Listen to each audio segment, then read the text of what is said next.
Good afternoon and welcome to today's edition of The Journal, brought to you by Centennial College's Broadcasting and Film program. I'm your host, Marc Cusi. And I'm your other host, Zach Murillo.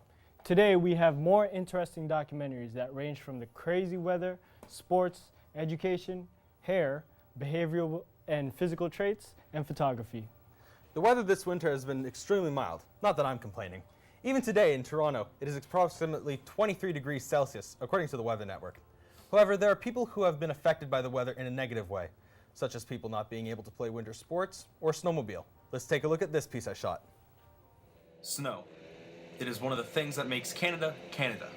It has been one of our main monopolies for hundreds of years, and it still is to this day. This is especially true for Northern Ontario, where there is snow on the ground for a good portion of the year. Because of this, snowmobiling has been a large part of Ontario as both a means of transportation as well as a means for relaxation and fun. However, due to the shortage of snow this winter season, the entire snowmobile world has been severely affected. To try and counteract the fall in revenue, the Ontario Federation of Snowmobile Clubs, OFSC for short, and the local snowmobile clubs have been gathering endlessly to try and come up with a solution. My name is Paul Lynn. I am president of the Hull Landing Snowmobile Club. I have been on and off for a few years. We provide driver training courses. We promote events that promote snowmobiling. We produce trails that are used by snowmobilers. There's about 35,000 kilometers of trail, and they say 19,000 are open. That means anyone that wants to snowmobile has to have the resources and the time to pack up and go north to snowmobile. You cannot snowmobile locally right now. Well, the lack of snow down in southern Ontario is pretty serious. District 3, 4, 5, and 9 are definitely haven't seen very much snow at all, and that would be all the way from basically Belleville, Ontario, right along the 400 corridor down to, say, Sarnia, and north as far as Owen Sound, and then down here where we are, through Barrie, which is an area that always gets snow. That's not to say they did have a bit of snow this week, and they are going to be able to get up and running, but where we were last week was tragic. What little snow you see today is the most we've had, and it'll be gone by Monday. It only came last night. Monday's going to be +2, so we'll lose all that snow. We've had no season whatsoever this year in our area. We've got daffodils popping out of the ground. We don't have any base at all. There's going to be no recovery down here unless we get 60 centimeters of snow all at once, or something ridiculous, some huge snow. Snowmobiling is a major part of Ontario's economy, so the shortage of snow has put all of the snowmobiling organizations, as well as any other small businesses that rely on both snow and snowmobiling, in a very bad spot this year. Some fear that it has gotten so bad that the snowmobiling industry may not recover next year. Snowmobiling accounts for over $1 billion worth of the economy in Ontario, and with it basically cut in half right now, because half the snowmobilers are not snowmobiling right now. Snowmobiling is an expensive sport, and people are starting to figure that maybe it's not worth it. The clubs down here aren't spending money. The clubs up north are spending way more money than they're used to spending. It varies, but half the money, just for instance, from any permit sales down here gets sent up north. So if we're not selling our permits down here, next year the north isn't going to get their money to recoup what they lost. The local snowmobile clubs usually hold different snowmobile rides around Ontario in order to earn money, either for funding for equipment or more often for local charities. The Ride for Easter Seals is one such event, where the local clubs rent out snowmobiles and ride around the trails to earn money for local kids with physical disabilities. However, the lack of snow has cancelled almost all of these charity rides in the GTA and in parts of Northern Ontario. Well, all our events that involve snowmobiling have been severely affected. We normally support the Easter Seals Snoworama. We have been for the last 7 or 8 years. This year it's been postponed twice. We postponed it till March now. We may not run it. I was speaking to the coordinator, and she had, I think, 11 snowораmas, over half of which have been canceled already. The snowmobiling industry is responsible for a large portion of Canada's winter economy, but the lack of snow this season has greatly affected all of Ontario as a result. No one knows exactly why the amount of snow dramatically dropped this year, or if this will happen again next year. However, everyone agrees that if this happens again, everyone will suffer, and nobody wants that. There will always be the diehards, and the snowmobiling fraternity will persevere, but it may become smaller. This has never happened in this area for at least 40 years, and just really hope it'll be another 40 years before we see it again. It's too bad that they couldn't snowmobile properly. However, there is another sport we have information about. It's basketball. Let's roll my clip about Toronto's very own Megacity basketball.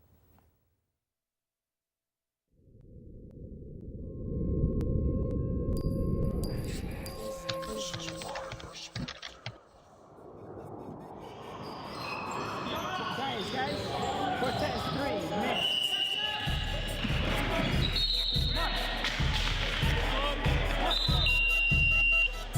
My name is Chrispy P, Vice President and COO of Megacity Basketball Inc. What Megacity Basketball Inc. is a men's basketball league. It's an amateur league. Caters to men between the ages of 18 and 35.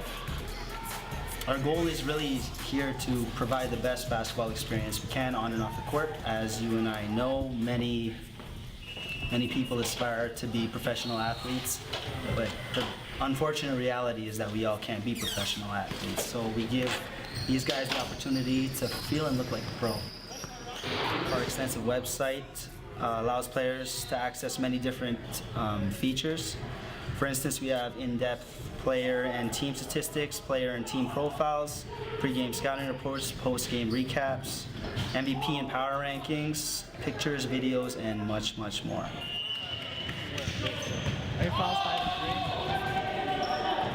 Well, and another reason I'm really proud of working for a company like this, a young and developing company, is because we're also creating jobs for a lot of the younger people out there. As we know, the economic times are really hard right now, and we have a staff of about 30 people, and we're providing jobs for them, such as on-site managers, referees, writers, videographers, photographers, web designers, and so much more.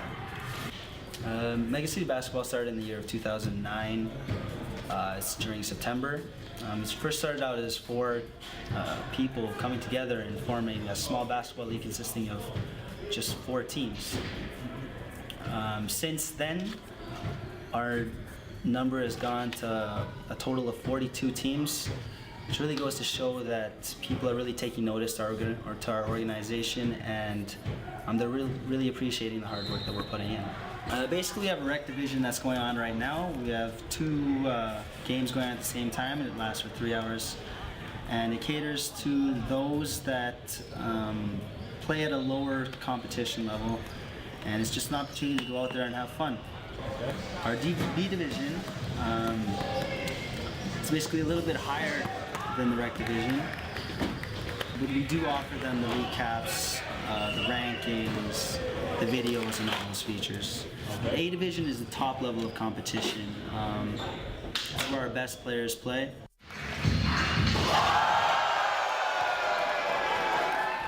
I really believe that Megacity Basketball does give you the best basketball experience on and off the court. So I'm signing off now. My name is Chris Ortiz-Luis, VP and COO of Megacity Basketball Inc. And thank you very much.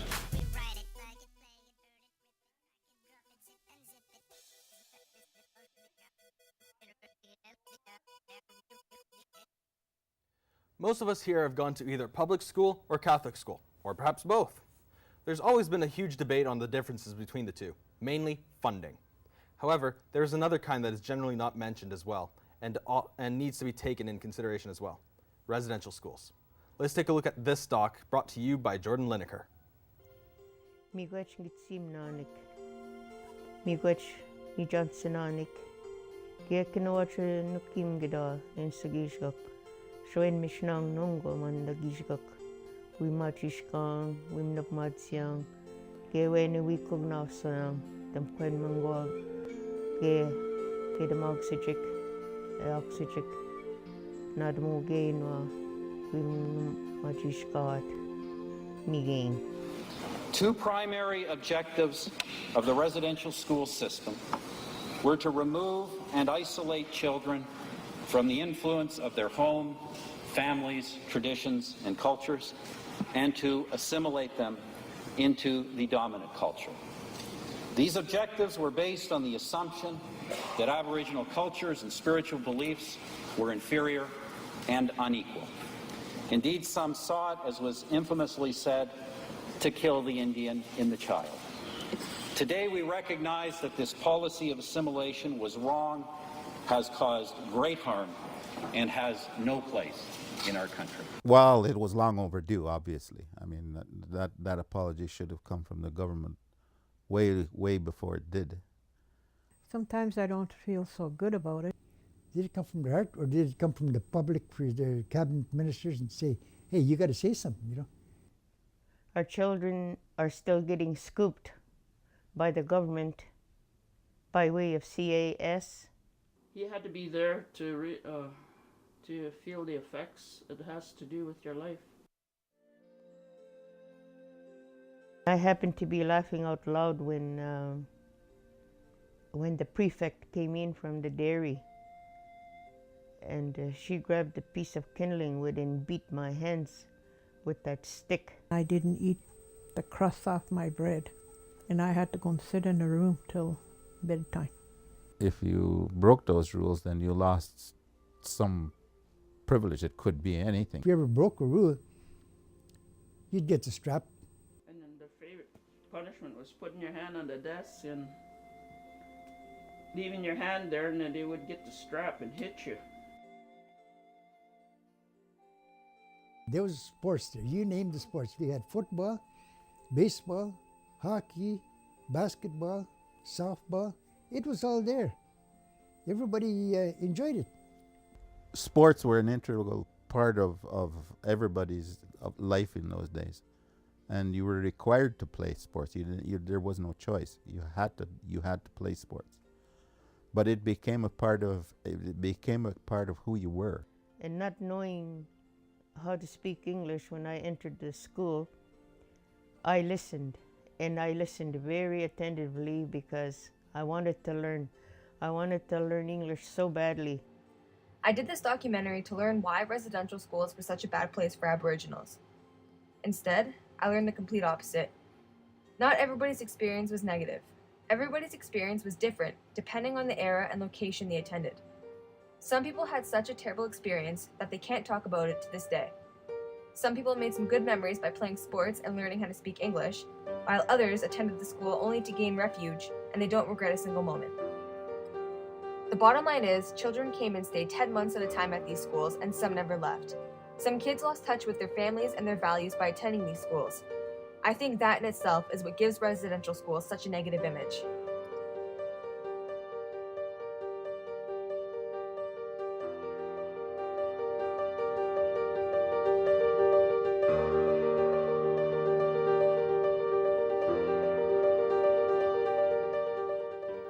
One thing that bothers me is how people are never happy about their hair. If it's curly, they want it straight. If it's straight, they wish it was curly, and people are never satisfied.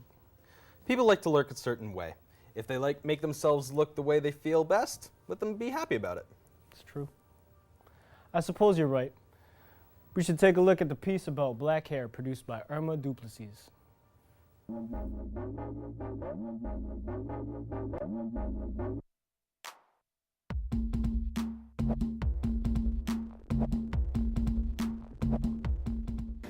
It's been years now that a lot of people have been looking at afros and having kinky hair is not beautiful because of what we see on TV, what we see in magazines, what we see basically everywhere, and all the supermodels and everything, all the actresses, all the singers, they all have straight or curly weave, and it's beautiful, and people don't really see it that like we could go back to all the back in the daytime that people would have the afros and everything, like kind of like in the 60s or something. Like, I don't think that we could really bring it back just because of the type of society we live in. It's gonna be hard to even bring that type of stuff back. I am relaxing my hair today. What does that mean? Making it straight, silky, smooth. Removing the natural curls rearranging her natural curls to straight. Why? My hair straight. Easier to manage. It's much easier to manage. And since your hair is almost natural, we're gonna have the relaxer she's getting today is a bit different from a regular relaxer, which they call a retouch. Most people will call it retouch. So we are trying to process everything from the roots to the end, so that we get a smooth throughout. So right now I'm basing her hairline on the scalp. We're protecting the scalp from chemical burns. My hair means everything to me. My hair has a name. What is it? Karma. Because whenever I do anything wrong, she decides to act up and not let me brush her. And when I'm good, you know, we're just smooth, curly coils. I go through probably like 6 hairstyles a year. And my latest one, that was the most drastic, was probably in like September, where I cut it all off, so. Right now it's just like braids. I think it's ingrained from a young age. I think that they are scared of what, they're scared of their hair. And it's because their mothers were scared of their hair. And then they were taught that their mothers were taught that to get jobs, to look as such, to be a good person, you need to have straight hair.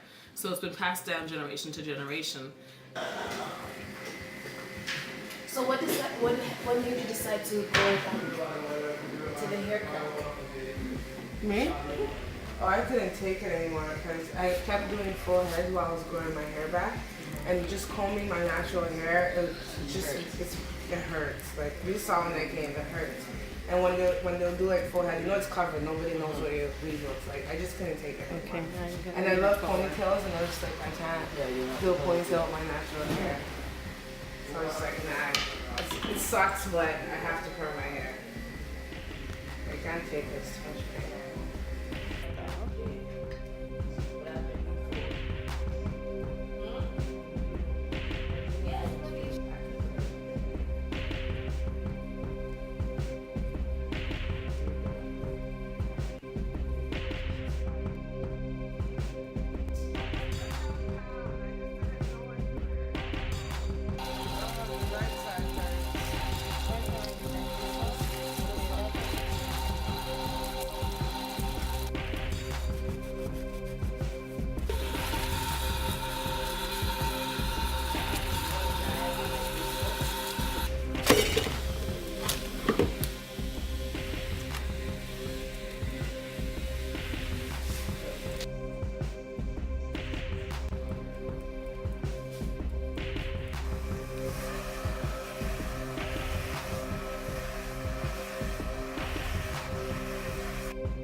When I wear my big afro, I can definitely see people's reactions, and then I get over it.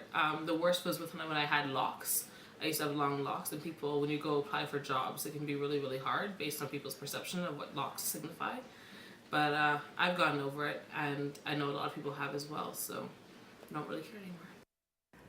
Well, I have my natural hair now, and I've gotten like really good positive things from people, which is weird. I expected like guys not to like it. I'm not really even trying to attract guys, so it's weird that they seem to like it and want to call me like African queen. Okay. But most of the reactions I get are ignorant, and that doesn't mean that they're negative. It means that they just don't know better.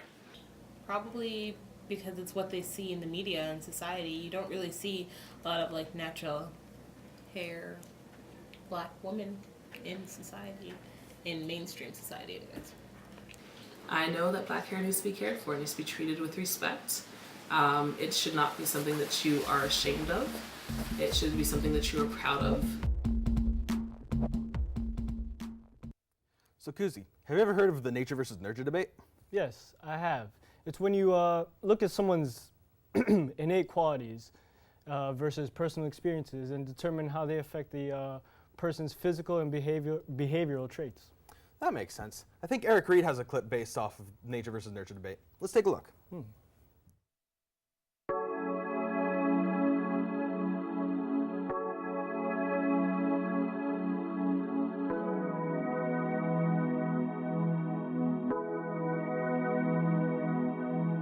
So the reason my story is relevant to the nature versus nurture argument is that I was adopted when I was 11 days old. So I have absolutely no memory of my biological family. My biological father, his name was Roche Thurs from Quebec. And he was a sociopath and probably a little bit of a psychopath. He had a cult, and he was a very, very manipulative and malevolent person. He had 9 wives, a harem, he called it a harem. He was obsessed with Old Testament, vengeful God kind of stuff, and gave all of his followers biblical names. He preferred to be called Moses. And he had many children. I think he had upwards of close to 30 children with these 9 different women, one of which was me, is me.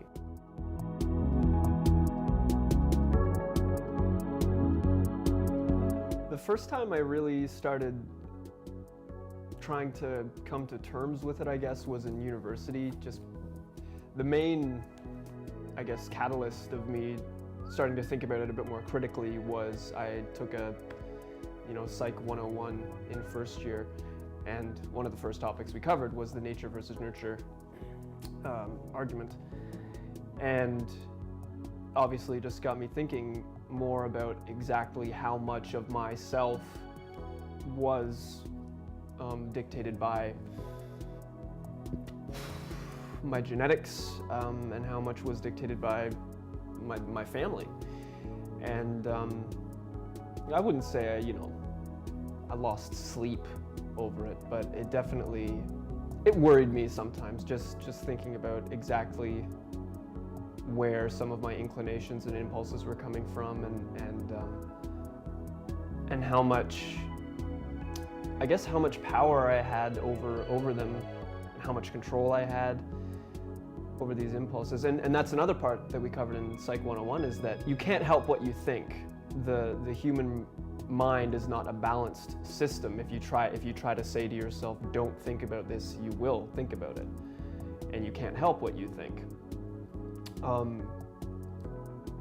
And obviously we all have dark thoughts at times, but I guess mine were just made to seem more acute or more dangerous, I guess, in light of my knowledge of where I came from.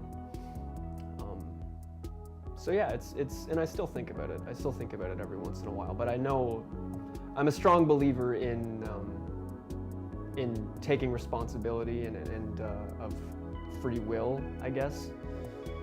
That everyone has a choice to act how they want, and I'm sure I do have certain traits that my father had, but it's up to me to decide how to use them. So, yeah.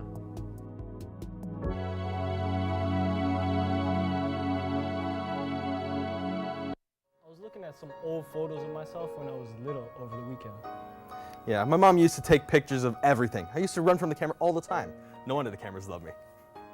I heard about this one family photographer recently who documents everything she can. Let's take a look at some of Jill Jago's work, presented by Kim Roberts.